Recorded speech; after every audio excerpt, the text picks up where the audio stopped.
Gente, buenas noches. Yo creo que para entender lo que es el EPP hay que ir un poquito a la historia.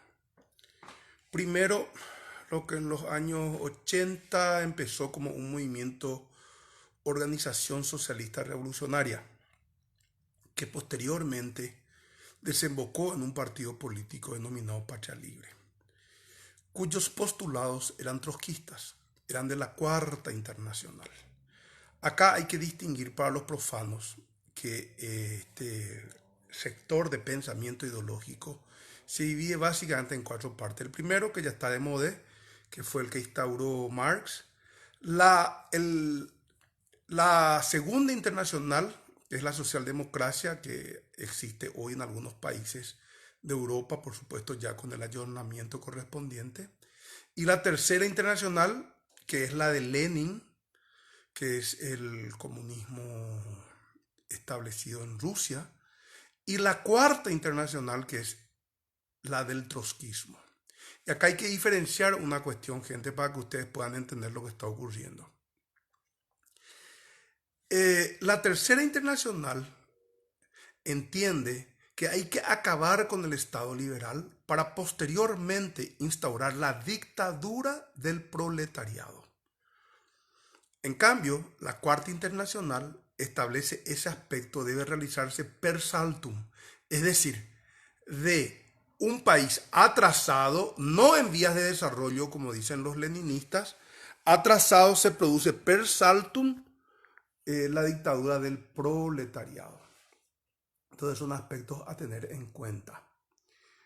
¿Por qué el EPP no secuestra a inmigrantes brasileños que hoy explotan la soja? Porque para estos inmigrantes, en su mayoría, no todos, es un gran negocio este asunto de la soja. Entonces, el pago del impuesto denominado revolucionario incide muy poco en sus costos. Cosa que no así lo hacen los menonitas por ciertos preceptos, inclusive religiosos, que hacen a menos Simons. Hay que estudiarlo un poco a menos Simons, gente. ¿Cuáles son sus tres principios? Aislarse del mundo, no a la violencia y no a los vicios. Bueno, voy a evitar ser disperso y diletante. El trotskismo siempre, desde la época de Stroessner, inclusive en las facultades de la Universidad Nacional, siempre jugó un papel protagónico en descubrir a quienes apostábamos a la democracia. Y el estronismo, sobre pretexto de perseguir a los trotskistas, nos golpeaban a nosotros, todo el cuerpo, ¿verdad? Nunca se les encontraba a los trotskistas, nunca se fueron presos. Los que íbamos presos éramos o los colorados disidentes, o los liberales, o los freveristas, pero los trotskistas no. Eso también hay que tener presente, que las puntas siempre juegan en coordinación o se unen. ¿Qué es lo que está ocurriendo hoy con el EPP? Imagínense, el Ministerio de Defensa tiene un presupuesto de $1.000 millones. Dicen que se destinan 14 millones para la cuestión del EPP, pero es más, recuerden, eh, hay otros temas contingentes aquí en el asunto. El Ministerio del Interior recibe un presupuesto, un dinero de $1.200 millones. ¿Para qué? Para que hoy el gobierno, en donde se involucran los tres poderes del Estado, por supuesto, saquen una proclama en donde dan 1.000 millones de guaraníes si es que se le encuentra o se da información sobre alguno de ellos. Gente, los que siempre apostaron a mi salida del Senado fueron los de Frente Guazú, porque coopté, dallé el discurso que ellos tenían, un discurso light, un discurso totalmente de la Segunda Internacional. Aclaro una cosa en forma bien concisa. No soy marxista porque no creo en la dictadura del proletariado. Obreros, ¿de qué obreros vamos a hablar en un país en donde no existen obreros? Bueno, esa es otra cuestión. Entonces, sobre el EPP lo que nos resta decir es lo siguiente. Juegan combinadamente con algo que no es fuerza, no tiene tarea y no es conjunta, la FTC. Y muchas veces son miembros de esta misma organización los que realizan los secuestros con la venia del EPP, porque el dinero se reparten entre ellos.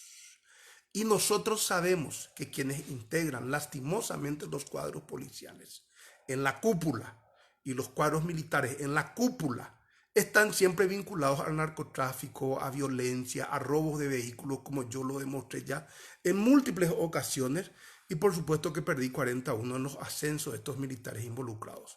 Y tenemos otro problema, que es en la formación de los nuevos uniformados, que lastimosamente sin mayor ilustración ingresan a estas instituciones y terminan golpeando a pobres nuevamente. Es decir, dan lo que recibieron en sus instituciones. ¿Por qué? Porque es gente lastimosamente marginada por el sistema económico, en donde esta es su único medio de vida y por supuesto que dan de sí todo lo que ellos creen que es conveniente. Ok, gente, acabo yo de subir una encuesta en donde pregunto si la pena de muerte es conveniente o no por parte de jurados populares electos al azar para quienes apoyan a estos terroristas, a estos que dicen llamarse revolucionarios, que son los del EPP, o no por parte de jurados populares. Son cuestiones a pensar en un futuro porque tenemos que romper con esta cuestión atávica de un Estado absolutamente inmutable, de un Estado absolutamente, buscaré la palabra oportunamente, que no siente ni resiente lo que la clase media para abajo todos los días vive. Ok, gente, sin pilotear más, les doy un gran abrazo y espero que analicen el tema que les acabo de decir, la Cuarta Internacional y la unión siempre entre los extremos de la derecha y la izquierda. Y la cuestión de la supervivencia de Paraguay, no solamente como nación, sino que también como país. Bye, babies.